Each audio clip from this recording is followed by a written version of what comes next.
اعوذ باللہ من الشیطان الرجیم بسم اللہ الرحمن الرحیم۔ اب ایک اور بڑا مسئلہ آ رہا ہے، وَمِنَ النَّاسِ مَن يَقُولُ آمَنَّا بِاللَّهِ، لوگوں میں سے کچھ ایسے بھی ہیں جو کہتے ہیں ہم ایمان لے آئے اللہ پر، اور لاتے بھی ہیں خلوص کے ساتھ، اخلاص کے ساتھ، کوئی جھوٹ نہیں، کوئی فریب نہیں۔ ظاہر بات ہے کہ مکے میں کوئی فریب کے لیے کوئی ایمان لانے والا نہیں تھا، وہ تو حالات ایسے پیدا ہوئے مدینے میں آ کر کہ جہاں ایمان کا اعلان فریب کے تحت بھی ہونے لگا۔ لیکن یہ کہ مکے میں تو ظاہر بات ہے جو ایمان لایا اس کو مار پڑنی شروع ہو گئی، تو اس میں خامخواہ کہے کے لیے کوئی شخص جو ہے وہ جھوٹ موٹ کا ایمان کائے کو لائے گا۔ لیکن یہ ضرور ہوتا ہے کہ کچھ لوگ کم ہمت ہوتے ہیں، جیسا کہ میں بارہا آپ سے عرض کر چکا ہوں، کچھ لوگ باہمت ہوتے ہیں، کچھ کم ہمت ہوتے ہیں۔ باہمت وہ ہے کہ جو ایمان لائے اب ہر کے بعد آباد، ہر جو ہو سو ہو، ماں کشتی درا بنداختے، جان جاتی ہے جائے کوئی بات نہیں، جو ہو سو ہو۔ کچھ لوگ ہوتے ہیں جن میں اتنی ہمت نہیں ہوتی، گھبرا اٹھتے ہیں۔ اب ان کو بتایا جا رہا ہے کہ دیکھو اگر تم نے استقامت کا ثبوت اب نہ دیا تو اس کا نتیجہ کیا نکلے گا، تمہارا کیا انجام ہوگا۔ اب وہ ذرا ہے کہ اس میں ان کے لیے پھر تحدید ہے۔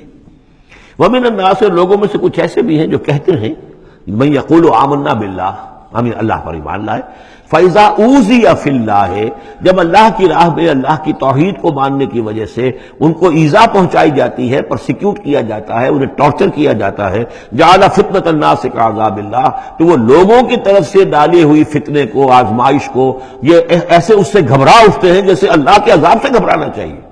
کم ہمتی ہے۔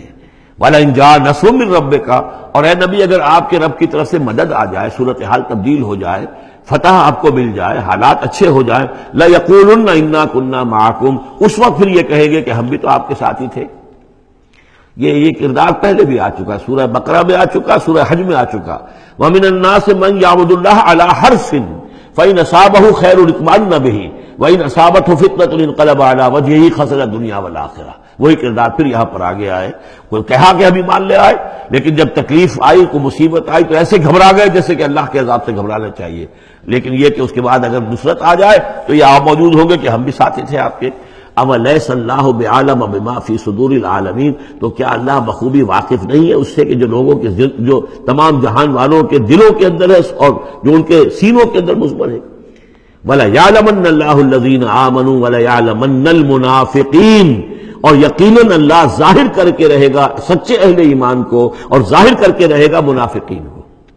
گویا کہ یہ شکل جو ہے یوں سمجھیے یہ وہ روگ ہے کہ یہ اگر بڑھ گیا، تم نے ابھی نپ دی ایول ان دی بڈ، ابھی فوری طور پر اس کی اصلاح کر لو، فوری طور پر علاج کر لو۔ ابھی ٹی بی کا تمہیں انفیکشن ہوئی ہے، فرسٹ سٹیج میں ہے، علاج کر لو۔ لیکن اگر کہیں تم نے اس وقت پرواہ نہ کی اس کی اور یہ مرض بڑھ گیا تو یہ منافقت تک لے جائے گا تمہیں، اللہ تعالیٰ پھر کھول دے گا کہ یہ منافقت ہے۔ تو یہ ہے اصل میں پورے مکی قرآن میں یہ ایک جگہ ہے جہاں لفظ منافقین آیا ہے۔ باقی کردار آیا ہے سورہ حج کے اندر بھی، لیکن وہاں لفظ منافق نہیں ہے۔ وَمِنَ النَّاسِ مَن يَعْبُدُ اللَّهَ عَلَىٰ حَرْفٍ فَإِنْ أَصَابَهُ خَيْرٌ اطْمَأَنَّ بِهِ وَإِنْ أَصَابَتْهُ فِتْنَةٌ انقلب عَلَىٰ وَجْهِهِ خَسِرَ الدُّنْيَا وَالْآخِرَةَ۔ لیکن یہاں کھول دیا گیا یہ کردار کس کا ہے، یہ تو پھر منافقت سے۔ وَلَيَعْلَمَنَّ اللَّهُ الَّذِينَ آمَنُوا وَلَيَعْلَمَنَّ الْمُنَافِقِينَ۔ اب ایک اور تیسرا پرابلم ہے، یہ تین پرابلم یہاں پر ٹیکل کیے گئے ہیں۔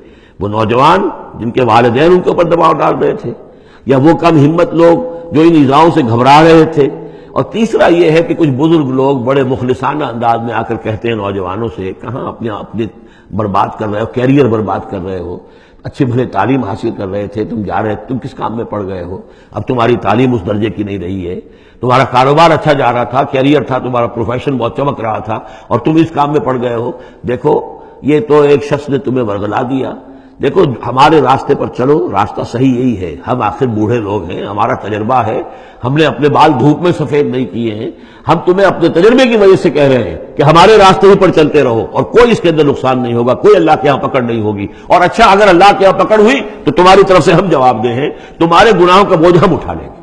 اب یہ گویا کہ نہایت ناصحانہ انداز، مخلصانہ انداز، بزرگانہ انداز، اس میں یہ بات کہی جاتی تھی۔ اب اس میں کیا کریں، اس کا جواب دیا گیا۔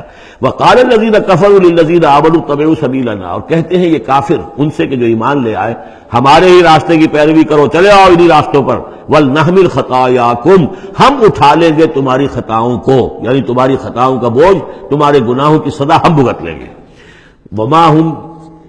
وما ہم بحاملین من خطایاہم من شیء، اور نہیں ہے وہ ان کی خطاؤں میں سے اٹھانے والے کچھ بھی۔ انہم لکاذبون، وہ جھوٹ بول رہے ہیں۔ وَلَا يَحْمِلُنَّ أَثْقَالَهُمْ وَأَثْقَالًا مَعَ أَثْقَالِهِمْ، البتہ وہ اٹھائیں گے لازماً. پھر دیکھیے وہ لَيَعْلَمَنَّ اللَّهُ الَّذِينَ آمَنُوا وَلَيَعْلَمَنَّ الْمُنَافِقِينَ، اور یہاں پھر وہ لفظ آیا وَلَا يَحْمِلُنَّ أَثْقَالَهُم، وہ لازماً اٹھائیں گے اپنے بوجھ بھی، اور جو گمراہ کرنے کی کوشش کر رہے ہیں اس کی وجہ سے اپنے بوجھوں میں اضافہ کر رہے ہیں، وہ مزید بوجھ ہوں گے. لیکن اے نوجوانوں، اگر تم نے ان کی بات مان لی تو تمہارے بوجھ جو ہے وہ نہیں رہ سکیں گے، وہ تمہیں کو اٹھانے پڑیں گے. وَلَا يُسْأَلُنَّ يَوْمَ الْقِيَامَةِ عَمَّا كَانُوا يَفْتَرُونَ، اور ان سے لازماً باس پرس ہوگی قیامت کے دن جو افتراء وہ کرتے رہے تھے، جو جھوٹ انہیں گھڑا تھا کہ ہم تمہارے بوجھ اٹھا لیں گے، جبکہ لا تزر وازرۃ وزر اخری، قیامت میں کوئی نہیں ہے جان جو کسی دوسرے کا بوجھ اٹھا لے. یہ 13 آیات، بلکہ یہ کہ اگر حروف مقطعات نکال دے تو 12 آیات، یہ میں سمجھتا ہوں کہ کسی بھی انقلابی اسلامی تحریک کے کارکن کے لیے یہ حرز جان بننے والی آیات ہیں، کہ یہ معلوم ہے کہ اس کے ذہن میں، اس کے شعور میں پیوست ہو جائیں، جیسے کہ پتھر پر کھود دیا جائے اس طرح نقش ہو جائیں. صدق اللہ العظیم.